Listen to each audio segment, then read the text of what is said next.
Welcome back to the Ladies Edition podcast. I'm one of your hosts, Shamika, and I guess I have to let y'all We re-meet, have to re-greet do this. the other. Yeah, we have to do this is our thing. We have to do this every time. We do this all the time. I'm Shelly, and I'm the other host. Okay. All right. So let's continue. Yeah, in the news, I'm sure everybody has seen Halle Berry's been talking about being misdiagnosed. I've been misdiagnosed. I'm sure you Me. have, Shelly. Mhm. It seems like Black women are being misdiagnosed, gaslit, Gaslight. whatever. But they are being ignored. We are being ignored. Mhm. Um, Basically told it's nothing or just kind of cast aside, like, here, take this cream, this medicine, and go on about your business. But I am so excited because I stumbled upon this young lady on LinkedIn sharing her story. So she's here to share her story with us. Tamika Smith, welcome to the Ladies Edition podcast. Thank you. Thank you so much. I'm so excited for being here. So let's just start off, like, tell us your story. Let's start with like, what symptoms were you having before you were kind of like, let me go to the doctor to see what's going on?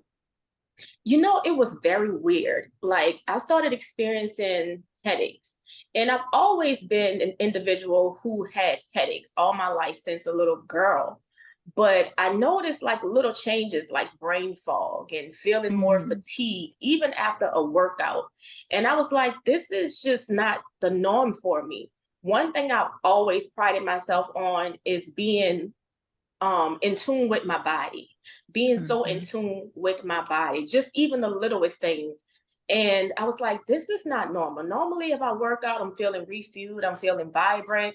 I started noticing the mood swings, the left-sided weakness, the leg pain. And I said, it's just sending pointers that something is not right in my body. Mm-hmm. Yeah. 2015, I remember being at work. At the time, I was working for a juvenile court system, and I was very sharp in my work. And I just was experiencing a lot of brain fog and just feeling fatigue. And then I started experiencing abdominal pain and left-sided weakness. So I spoke with my director. He encouraged me, like, you need to seek medical attention. I left for the day. I went to the hospital and they wanted to admit me. Now, I was very reluctant about that because I had never been admitted into a hospital. I did not know what was going on. Mm-hmm. I was scared out of my mind. And at the time, my son was younger and I'm a single mom. So I'm like, well, look, I can't stay tonight. Can I come back? Because I have to pick up my son from school. And she's like, listen, this can be something that's very life threatening and we just want to monitor you. So I contacted my mother and I'm like, this is what's going on. And she encouraged me to stay as well. She was like, I'm going to take care of your son. You have no worries. Stayed in the hospital. And I was so at ease when I saw a Black doctor come into the room. I said, oh my God, she's going to get down to the nitty gritty. She's going to let me know that I'm not crazy. She is going to just be on point and in tune with me. Well, I was very disappointed. Oh, that's a familiar story. Yeah. Very disappointed. Initially, her bedside manner was just incredible. She was listening to me. She was attentive. She started, making orders like, order this lab, order this test, let's do this imaging. And I was like, oh my God, we're going to find something today. Because prior to that, I had been seen by a few doctors that stated to me my symptoms were somatic complaints. Another doctor said, you're very young. How many kids do you have? I'm like, I have one child. And he told me, he was like, oh, well, you're very healthy. You're in the top percentile of Black women who does not have, any type of heart complications or anything. Like, you're totally healthy. And I was like, okay, finally, this woman is going to listen to me. She's going to give me the answers I need. After the results came back conclusively that I was fine, Mm-hmm. based on labs and imaging, she brushed me off. She downplayed every symptom that I had and brushed it off into somatic complaints. Mm-hmm. I felt the need at that moment because I was embarrassed. I was very embarrassed and I was very hurt. And I felt the need at that moment to defend myself. And I thought for a moment, I said, this is not right that I have to defend myself in this setting and with a doctor, but I felt defensive. I felt like I needed to defend myself because no one else was in the room. Right. And that's when I started pointing out the fact of my degrees and my education and all of the knowledge that I've had attained over the years. And normally I'm one of those people that's just like, I keep those type of things to myself. And so I'm like not a braggadocious type of person. So I was like, but in this moment, I was like, I need to let her know, like, I have this degree and I have that degree and nothing is wrong with me. Like if I needed this type of treatment for psychiatric care, because that's what she brushed it off to be. What? Wait She a minute. said, yes. Ask the questions, ladies. Ask the questions. Because listen. Like, how did she go from A to From leg pain Right. to you have a mental health situation? You know, what I've experienced is when some doctors cannot get to the bottom of what you're going through, it's easy for them to misdiagnose. Yes. It's easy for them to shame. It's easy for them to blame because it's like, I'm a doctor. I have all the answers. Something is wrong with you. So when you leave this hospital, you're going to have a diagnosis. We're going to get to the bottom of things, but it's really not a diagnosis. So she told me, she said, I would like for you to see a psychiatrist. And I was ready just to, I wanted to break down, but I said, I can't be weak in front of this doctor. Right. I can't let her get this upper hand on me because you already got me feeling some type of way. But I said, you know what? I have to stay calm. And I didn't accept what she said. And I let her know that I didn't accept the diagnosis that she was giving to me. I let her know, I said, my symptoms are real and I will get to the bottom of this. And maybe if I don't get to the bottom of it here, I'll get to the bottom of it sometime down the line. And I gathered my things and I went home. Good for you. Let me just add, now this isn't a doctor that you have seen prior, that you have experience with. So she doesn't know you personally, like through being a patient of hers. How old was she? Was she older or younger? Not that that matters, but I'm trying to understand. I would give her maybe mid-40s. Okay. So she knew, okay. And she was so dismissive with all of the symptoms that you gave her. I'm getting a little irritated. I understand. Because it always goes to the psychology part. It always goes to something's wrong with you mentally. You need therapy, you need mental health. Let me give you some antidepressants, anxiety medication. That's the number one thing that both Shamika and I have had to, get medication or were prescribed medication for based on just having these symptoms. And so how did you feel? Did you tell her, ain't nothing going on in my head, ain't nothing wrong with that, it's something more tangible than that? I did tell her that. I did. And she just looked at me. I mean, her whole face, first of all, when I first met her, it was, chipper, helpful, her whole contents. And I pay attention to body language. And her body language was so sure and so reassuring.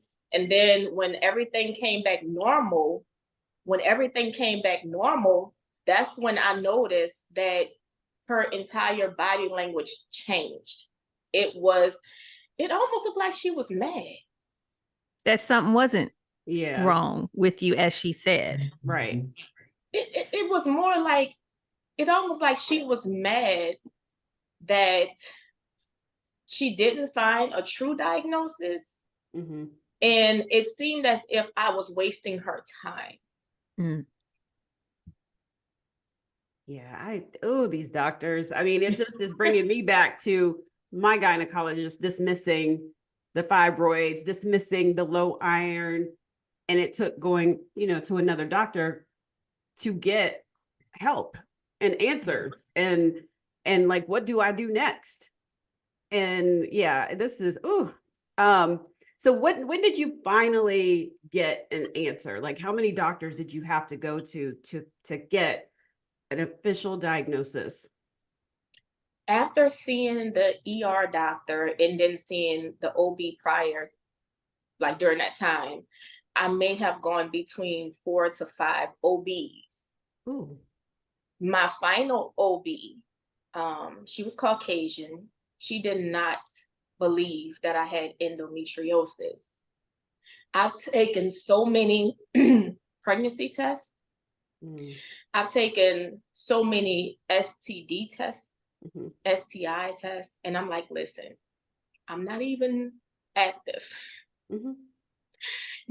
But if you need me to urine in a cup, I'll do that. If you need to draw my blood work, I'll do that.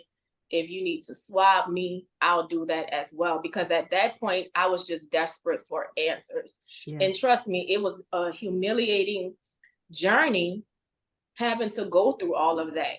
Because it's easy for them to classify or to say that a Black woman, all of their symptoms is being catered to or geared to or pointed at something dealing with them sexually, or an Yes. STI or an STD, stereotyping. Yep. Yeah. I've had that too. And it's they don't realize the impact and the damage they do when they just say, oh, it's an STD or STI. Like, I remember walking out of that doctor's office, not accepting that diagnosis and knowing that that's not the case.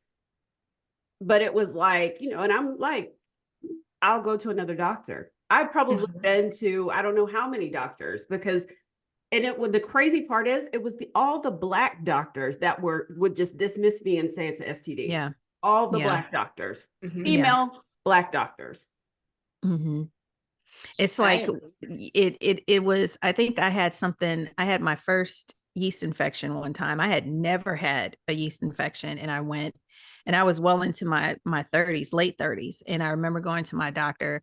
I had a Black gynecologist and a white primary care doctor. And the Black doctor, my gynecologist, first of all, she would always talk to you like, hey girl, hey, that kind of thing. So it was never a professional thing. And sometimes that's okay. It kind of, lightens your tension or whatever. But I need you to know your stuff. I need you to not, hey girl, hey me, because I'm a woman of color like you. And I remember she was like, well, girl, what you been doing? Maybe first of all, what you not gonna do is classify my vagina in any kind of way, of which way you want to, because she was saying it like, girl, what you been up to? What you been putting up in there? You want to see what my size 10 gonna put up somewhere in a minute? You keep on, And it was that immediate, why are you going there? Instead of saying, are you using any hygiene products that could be setting it off? Now, when I went to the white doctor, she asked me that right straight away. Yeah. Did you change any hygiene? Yeah, I did. I'm using this Bath and Body Works. Oh, no. Stop it. Stop that immediately.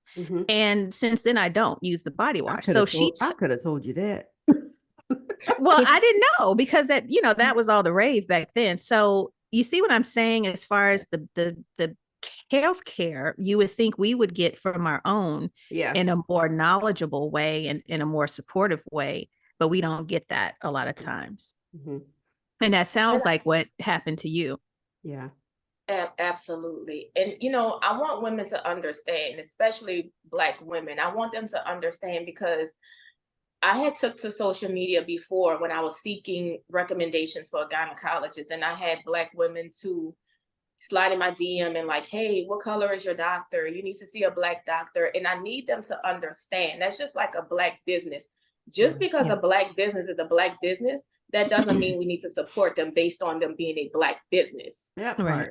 Yes. Yep. There are principles, there are guidelines, there is customer service, there is patient advocacy. It's so many different things. And I feel like the doctor that listens, I don't care if you are purple, green, yellow, or white.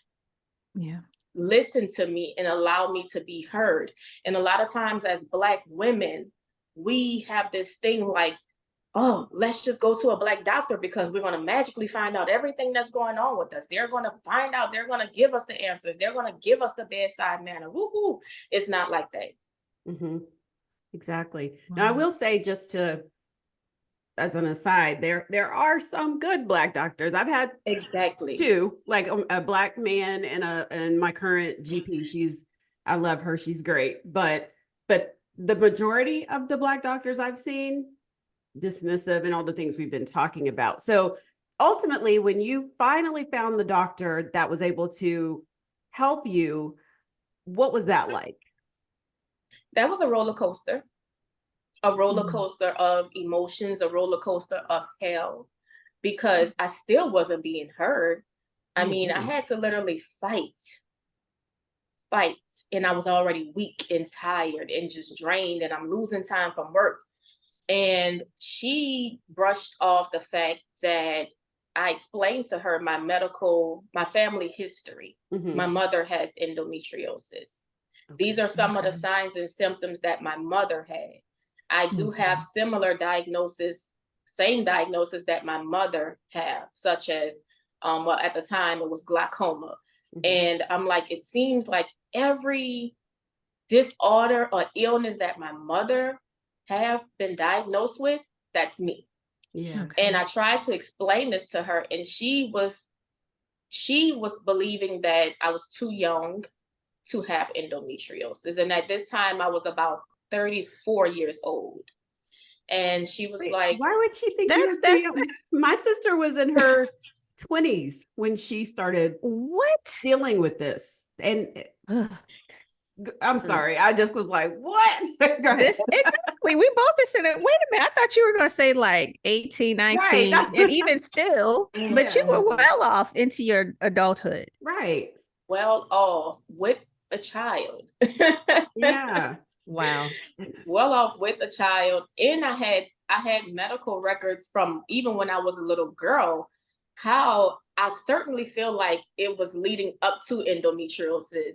If I will share my health information, like show you all my health information that I saved from Charity Hospital in New Orleans when I was a little girl, just like the vaginal issues that I've always had.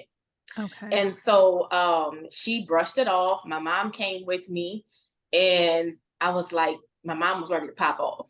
I was like, Mom, listen, I need a diagnosis. I need help. I don't need you to go to jail. I need you to chill. We don't need to go to jail. We don't need to get put out, because at that point, I'm like, if this doctor decides to discharge me, the wait time, let's think about the wait time here. Yeah. I'm like, it took me a while to see this doctor. Now, if I am discharged, think about the length of time it's going to take for me to see another OB. Wow. Wow. It That's could be something months. that we don't think about. Right. Yeah. It could be months. And so you finally got to a doctor who diagnosed your endometriosis. What was the next steps from there? What was the conversation? And I do this because usually there isn't a conversation. Right. It's we just gonna tell you what you need to do. There's no options talked about. So what was your conversation with your doctor once it was finalized what you were diagnosed with? So after she finally was like, you know what, you're constantly going to the emergency room. You're constantly in and out the office every week. We're going to call for an emergency laparoscopy. Now, when she said those words to me, I was afraid. I fought for the answer. I wanted to know so bad, but I had never been put under anesthesia. She let me know that once we go in and we do this procedure, she explained to me how the procedure will be conducted. She said, I can't guarantee you that we will find anything. I can't guarantee you, if you do have endometriosis, that we will get all of the adhesions out and everything that's not supposed to be there, because it can grow like trees. And there are some areas that, she wouldn't be able to catch. So I already was aware of that. But I don't think that they understand. Some clinicians don't understand. Some OBs don't understand the totality of how it affects us mentally. Yes. They don't understand that some people, like myself at the time, I was a single parent, so I was dependent on that income. Mhm. And by this time, I had literally exhausted all of my sick leave fighting for answers. Yeah. And I knew that taking that time off to recover, I was not going to get a paycheck for a whole entire month. That's what they don't understand, the effects of being gaslit. Yeah. They don't understand the effects of being misdiagnosed in the totality that it can take on us from our children who already is dealing with a single parent home. Yes. Mhm. So I got my diagnosis, and my mother was in the waiting room. My mother told me that she said, "Oh my goodness, she do have endometriosis." And Mhm. my mother said her response was, "I told you so." That was my mother's response to the doctor. Oh, okay. I was like, I Because don't know the doctor. yeah, because the doctor and my mom were kind of like at odds because she was there advocating with me along in the Okay. process. And my mother kept telling her, like, I know my daughter have endometriosis. This Yeah. is what I was experiencing. She definitely has endometriosis. And the doctor was like, no, I don't think so. She's very healthy, mom. You know, just because maybe you experience what you experience, I mean, she's very healthy. You already said, mom, that she works out 5 to 7 days a week. Mom, you already said that she eats very healthy. And my mom was like, yes, but I have endometriosis. Don't you think because genetically I have endometriosis, genetically she may have it as well?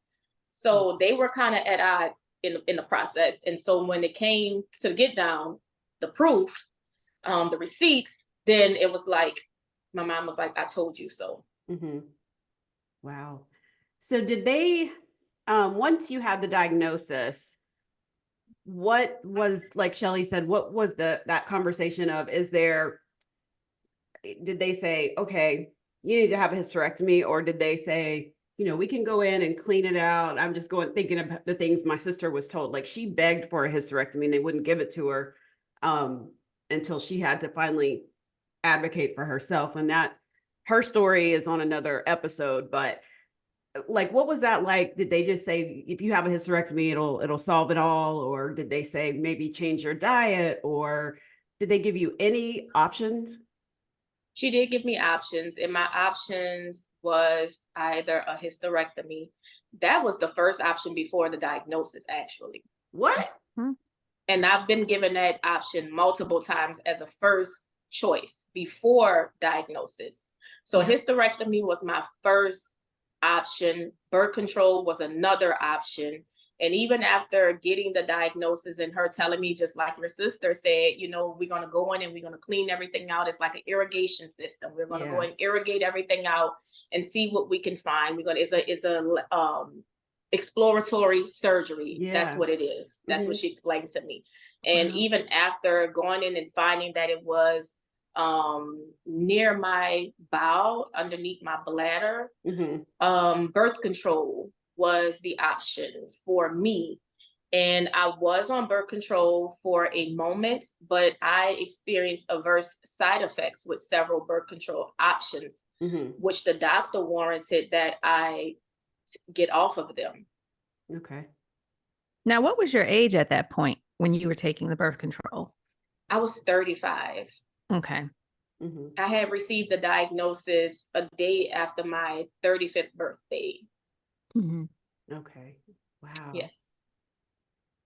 So you went through the treatment, the decision of whether or not to have a hysterectomy, was that just not something you wanted personally, or felt, not to go that route, that drastic route first? And you tried the birth control. What was the results from that? Based on my research, I knew that a hysterectomy wouldn't cure endometriosis. I knew that if I had gotten a hysterectomy, I'm still going to deal with endometriosis because it's a whole body disease, and it can spread and affect every single organ. I knew that. And I don't recall if the doctor told me that a hysterectomy doesn't cure endometriosis, but I do remember that being like one of her first options for me. So I doubt, and this is only, I mean, just with the knowledge that I can recall what happened, I don't recall her like going into detail telling me if it will or if it won't cure endometriosis. But I knew from my own research that it wasn't going to cure endometriosis. And even from my mom having a complete hysterectomy and she still was dealing with endometriosis symptoms, I knew that it wasn't going to solve anything. Yeah. Yeah. Cause I mean, again, my sister, she still deals with some of the symptoms. They're just not as severe after her hysterectomy, but when she gets stressed, that's when her symptoms kick in. So it's still like this lifelong, you have to manage it. So with that being said, how have you been managing it?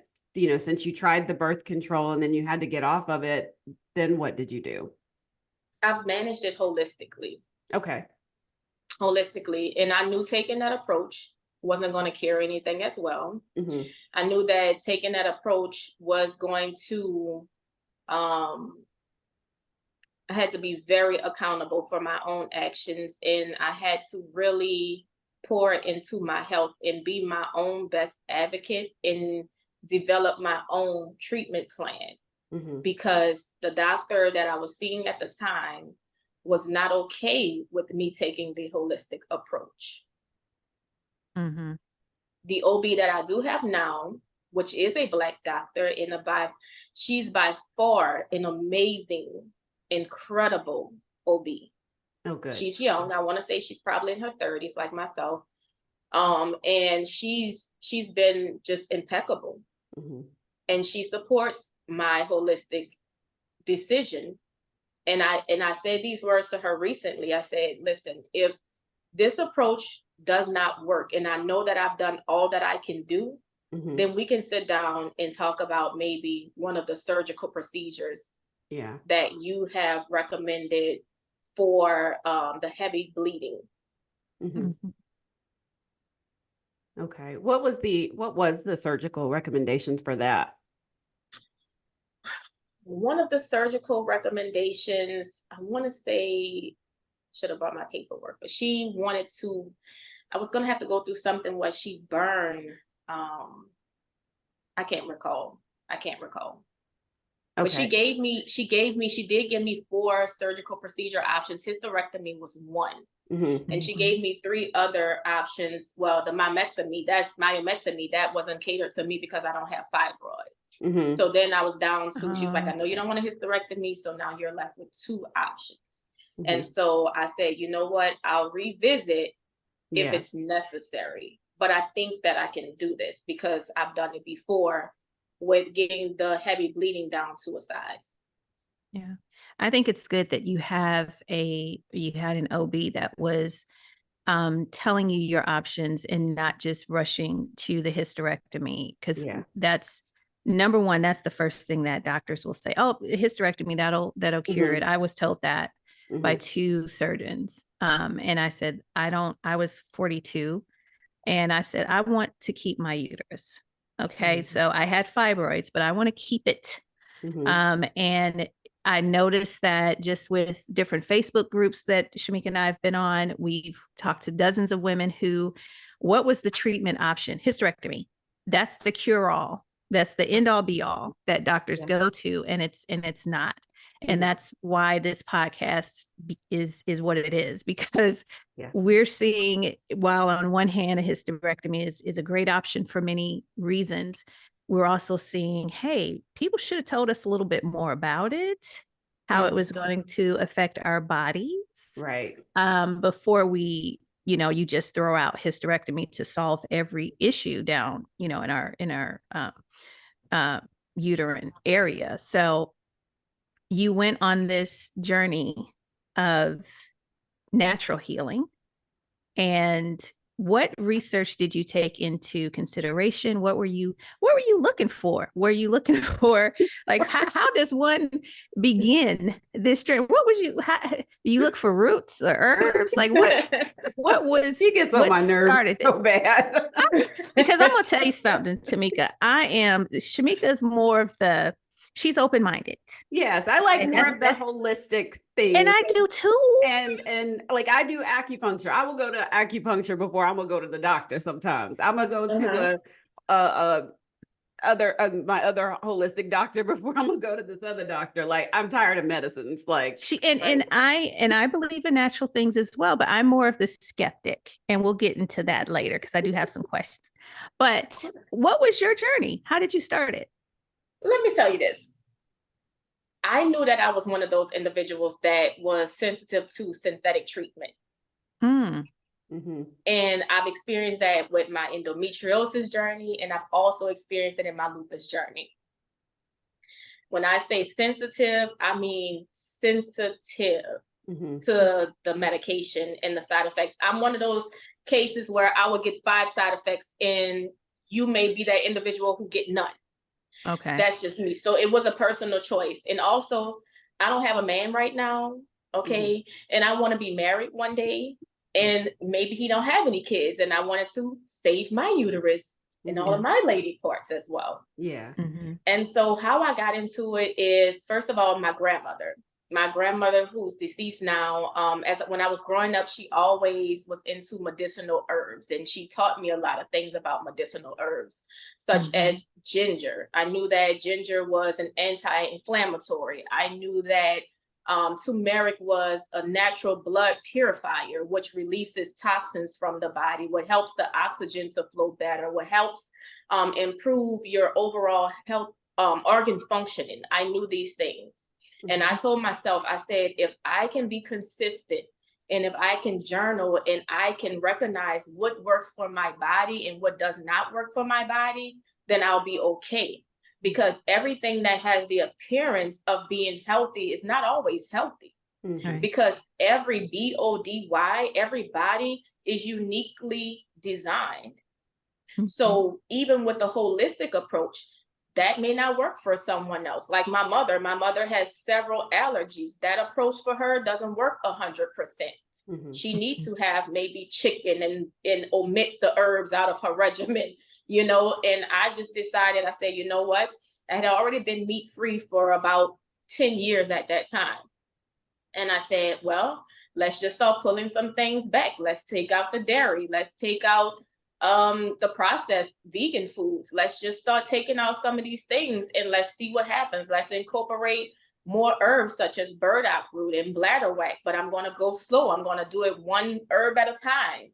And then I'll document and see how that works for me. And with this process, you have to be, you got to be consistent. It's like anything that you do.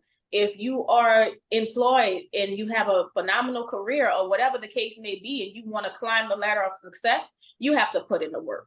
And I knew that I had to put in the work and I had to acquire some form of discipline. Otherwise, I will just be around here just lifeless. Yeah. Wow. Is that why you started your company? And I don't want to tear the name up, so I'm gonna let you, you say the name. I did. I started Mone's Healthy Eats based on my journey with endometriosis. I took to Facebook because that was like my personal page with family and friends. And I started like documenting like some of the health foods that I was eating. And then I finally just said, you know what? I'm dealing with endometriosis. But before I put the endometriosis out there, I was told that I had just regular PMS, so that was kind of like a misdiagnosis. I do believe I had it, but I knew it was something more. Let's just put it like that. It just was no more exploration. It was just like, this is what you have, PMS, and this is how we're going to address it. So I took to social media even after getting my diagnosis, and I had so many women that knew me came into my DM and was like, hey, I'm experiencing endometriosis as well. Thank you for sharing your story. Thank you for showing us some of the foods that you eat. And I would make this blend of tea and which I call liquid gold now on my wellness line. And women was reaching out to me like, hey, can you sell me some of that? And I'm like, sell you some of this? Like, what are you talking about? Like, who does that? Like, and I was happy in my career. Like I was happy in my career working for a juvenile justice system, doing case investigations. So I was like, look, I want to be on this side. I don't want to be on that side. Right. I'm just showing y'all. But people was interested. And once I saw that more and more women, especially Black women, was coming to me, I was like, well, okay, let's see. And then I started getting feedback from it. And after I got the feedback with women telling me I'm having lighter periods, I noticed my mood swings aren't that bad. My fibroids are shrinking. I'm like, wait, what y'all talking about? Like, I was confused. Wow. Because even at that time, my research wasn't to the level that it is now. Mm-hmm. So I had no idea that ginger and turmeric had that type of power. Wow. So you began to start really investing into learning more about creating your brand and herbs and how the different herbs. Now I will say, I saw the rage about sea moss over the past probably couple of years. It's now becoming like this thing, and I see it all on TikTok, all on social media.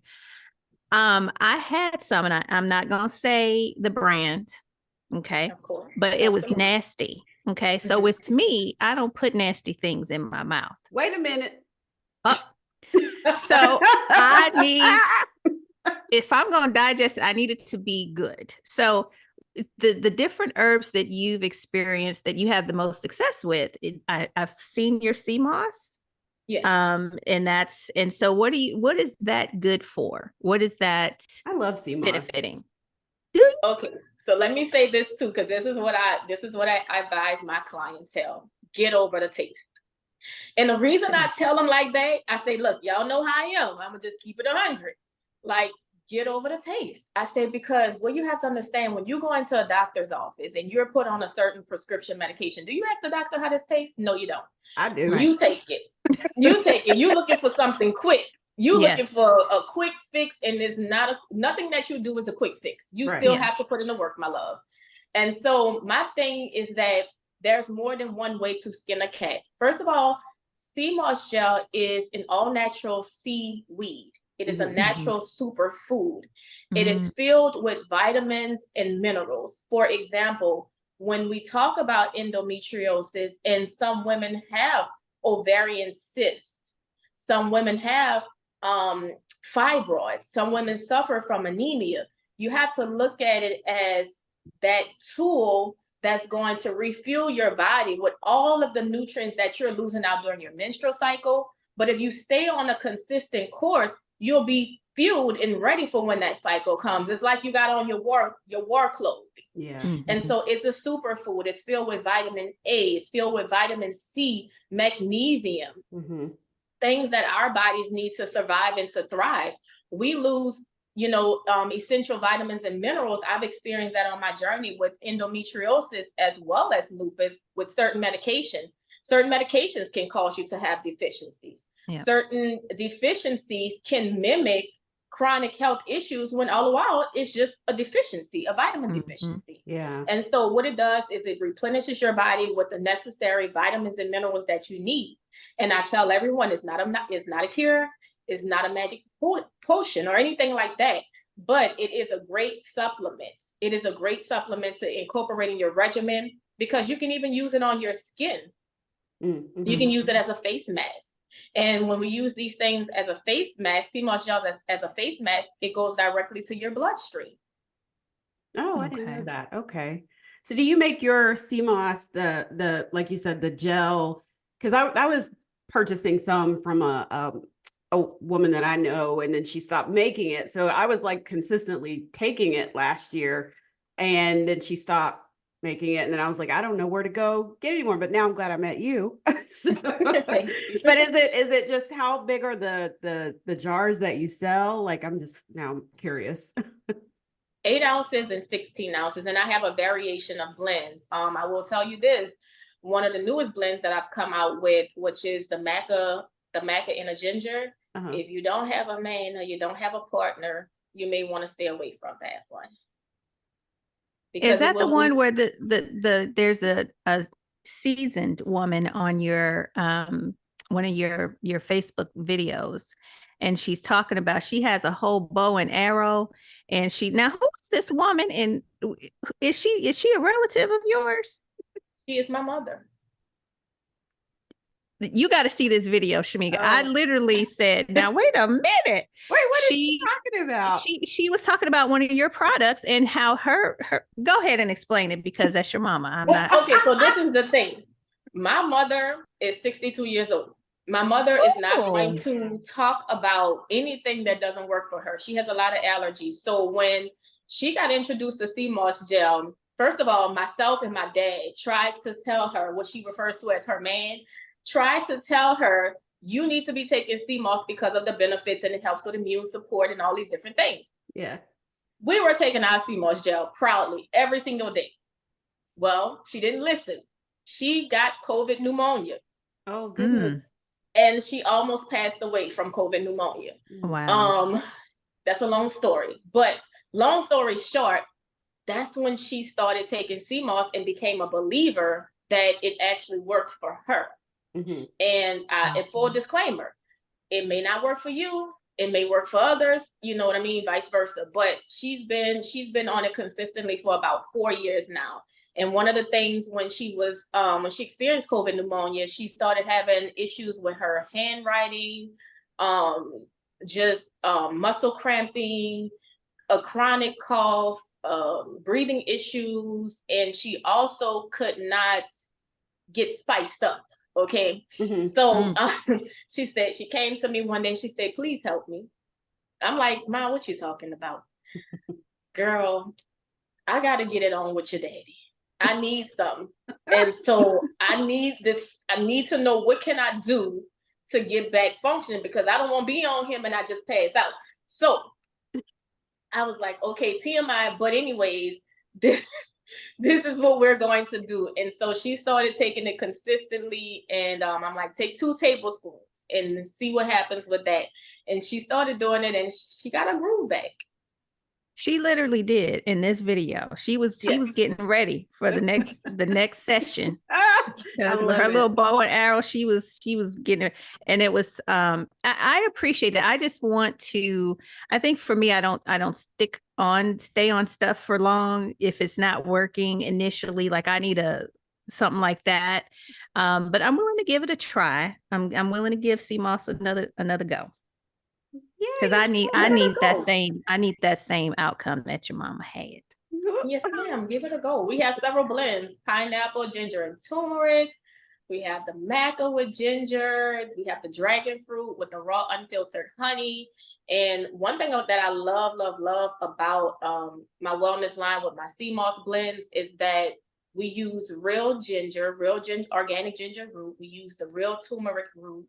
We try not to use too many powders. We try to use the real root so that you can achieve the most benefits. We don't stench on our products as well, on our ingredients. And, the success stories, that's the thing that really touched my heart, is the success stories, because I went into this with some knowledge.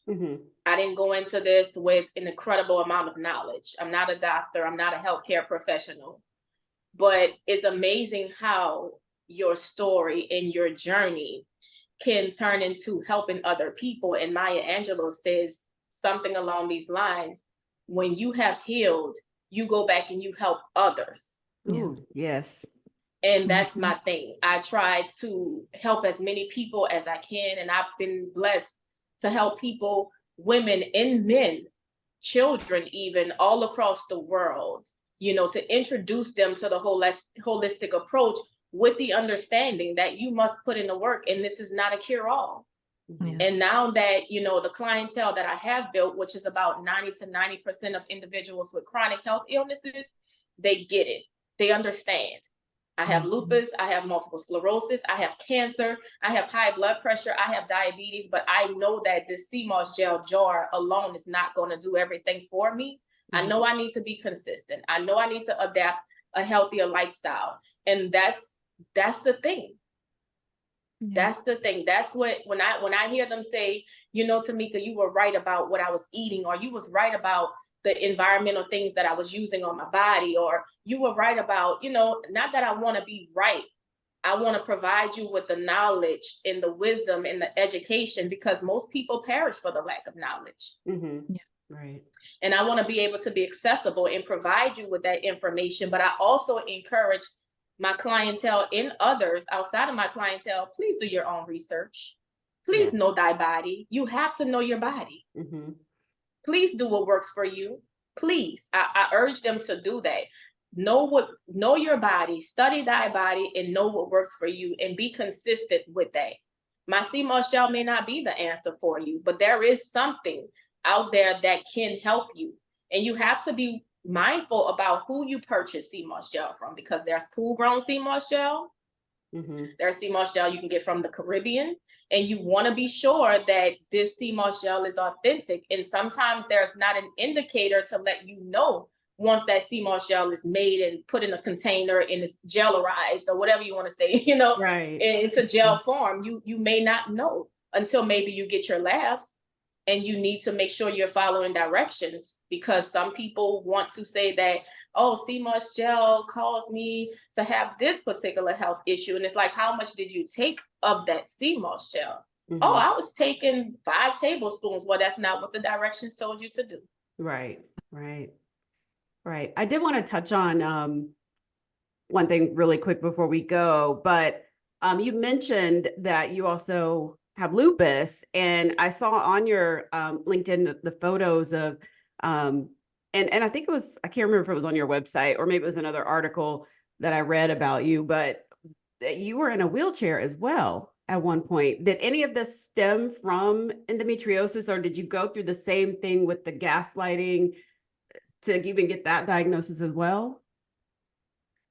I do believe that it stemmed from endometriosis. That's just my personal thought about it, because endometriosis is a whole body disease. Yeah. And as disease continues to lie in your body, it can cause you to have build other, it's a plateau to build other disease. And when you have poor gut health, and I feel that that was one of my issues as well. Let me point that out. Even though I was relatively eating well and working out 5 to 7 days a week, I feel like my gut health wasn't in check. And I feel like that wasn't in check also because of stress. Most times we want to point out the foods that we eat is not ideal, and that's what's causing it. But it can be other factors. It can be environmental factors. It can be trauma. And I do feel like it stemmed from that. And I did lose my mobility for a period of 8 months. I was gaslit so many times. Even before me losing my mobility, I kept going to the doctors and saying, hey, look, something is not right. I had a Black doctor who still is my primary care physician. If it wasn't for her, I wouldn't have never gotten family medical leave, because my rheumatologist wouldn't even grant me family medical leave. And she had the history with me to know what was going on. And my primary care doctor did all that she can do for me, but it was so much that she can do, and it was things that the rheumatologist needed to do, but would not do for me. So I really appreciate her. Today is National Doctor Day, by the way. So I really appreciate her for persevering with me and allowing me to vent to her, allowing me to come into the office and, share my emotions and to cry if I needed to cry. She gave me my time. She didn't rush me.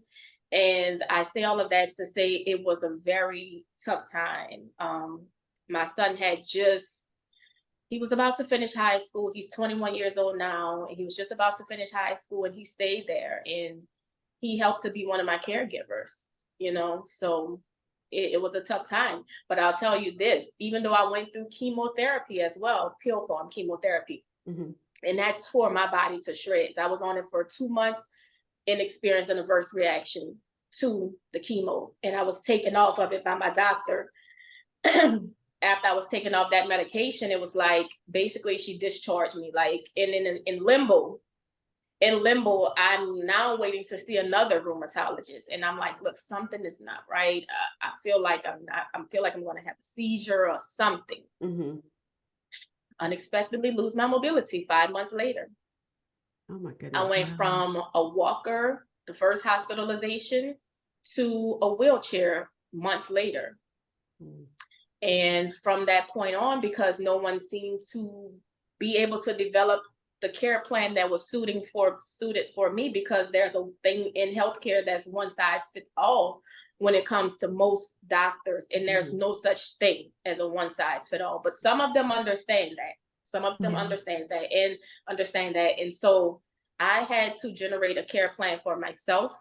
And that's why I'm adamant about being in tune with your body. Yeah. And when I developed this care plan, and I kid you no word of a lie, that's why I'm a stickler for CMOS gel. I took that stuff religiously, but not only did I take it religiously, I changed my lifestyle, reduced stressors in my life, reduced triggers in my life, tried to do the best of my ability to incorporate more alkaline foods, more seeded fruits. You know, taking away the grits out of my regimen for breakfast and maybe having just fruit. And when I started doing those things consistently for 2 months, I was 2 months in, I got up and I walked. Woo. Wow. And I credit God too, because I know that it was him that, you know, directed me and guided me and pointed me to do such a thing and gave me the strength to go cold turkey, no medication. Like, I just quit physical therapy. I quit the medicine. I quit everything. And I just took it into my own hands. Day number 6, I thought I was dying, because what some health businesses and brands and, you know, don't talk about is some of the side effects that you can get from going the holistic route. And so my body had to purge. Yeah. I had a lot of toxins from medications and different things. So my body had to go through a purging process, and it wasn't friendly. Yeah.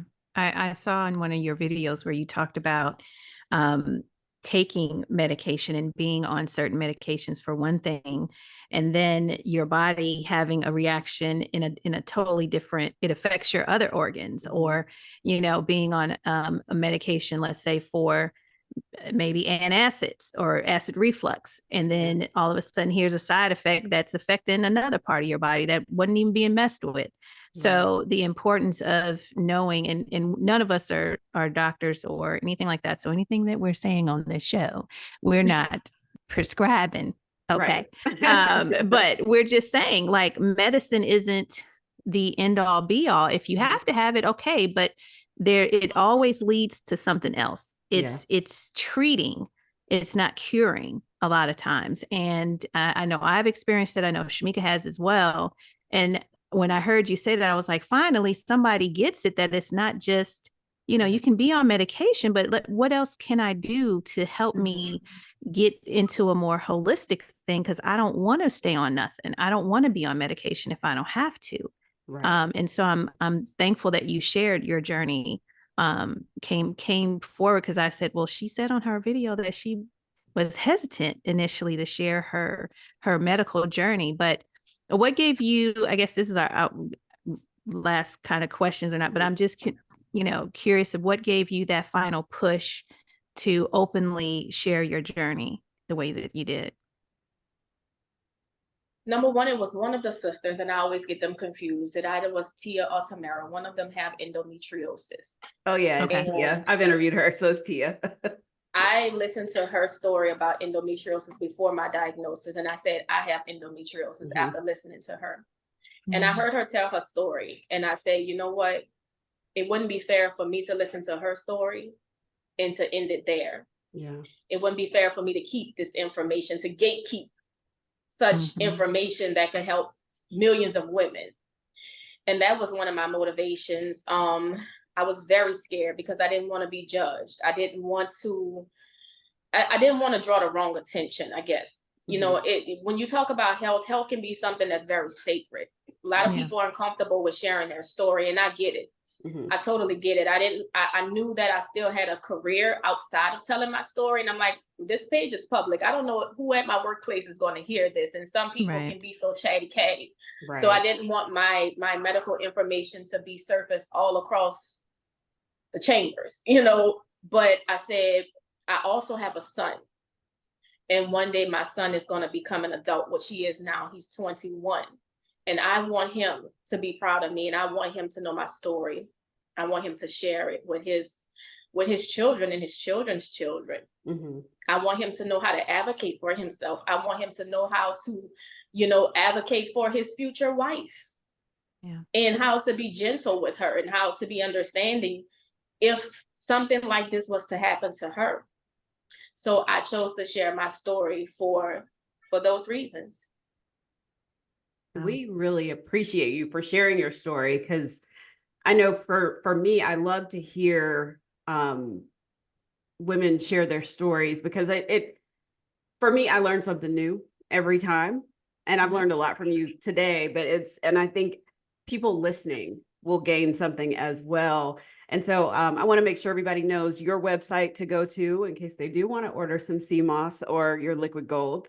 Let them know where they can find you.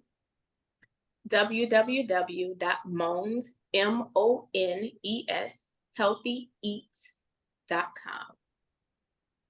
Well, there you have it. Thank you Now so go much. get y'all some sea moss. Yes, I'm gonna get me And some gold. What is it called? Liquid? Is it what is the gold? Liquid gold. Our next Liquid gold. restock. Our next Okay. restock of sea moss gel will be Monday, April 1st at 9 a.m. Central Standard Time. I do have a high clientele rate. And like I stated before, about 90 to 90% of those, 95% of those individuals have chronic health illnesses. So when they come. They buy multiple jars at a time, and I do sell out very fast. And I pride myself on customer service. I pride myself on quality over quantity. I have a very small team. It's myself and 2 others. So I try not to overtake orders, because for me, this is not about the money. Mm-hmm. I feel like if the money will come, this is more about a ministry, and it's more about reaching others who are dealing with chronic health issues and who are looking for natural preventative health measures as well. Well, Tamika, I need you to hold out a jar for me, because I'm going to be purchasing some this week. So I'm going to try this sea moss. She trying to. Absolutely. I'm trying to get prepared for my main. Okay. I probably need some too then. I probably need some too. Tamika, thank you so much, Tamika Smith, so much for coming on our podcast and sharing your story and your information and your products with us. We greatly appreciate your time and just being open and sharing with us your story. Thank you so much. I appreciate it. And Shelly, don't forget to tell everybody where they can find us, because I can never remember. Never. On all our social media, we're on Facebook and Instagram at Ladies Edition. That's EDITION. And we have YouTube, because I did create and that. YouTube. Yes. Oh, wait. And we have an email address now. Oh, okay. Yes. ladieseditionpodcast@gmail.com. So we want to hear from y'all. We want to hear what your stories are, and maybe you'll be featured on another episode of the podcast. So share your story and check us out on our social media accounts. And let me add this before we go, because I'm tired. Yeah, you've seen the brand on LinkedIn and everywhere else. But y'all, the videos that we post, that's not the whole podcast. It's just so you can go listen to the whole podcast on streaming platforms. So all streaming podcasts. Yeah, those 1 minute, 2 minute videos, that's not the whole podcast. But I appreciate y'all for watching and responding to it, but that's not the whole thing. All right, y'all. Until next time, we will see you later. Right.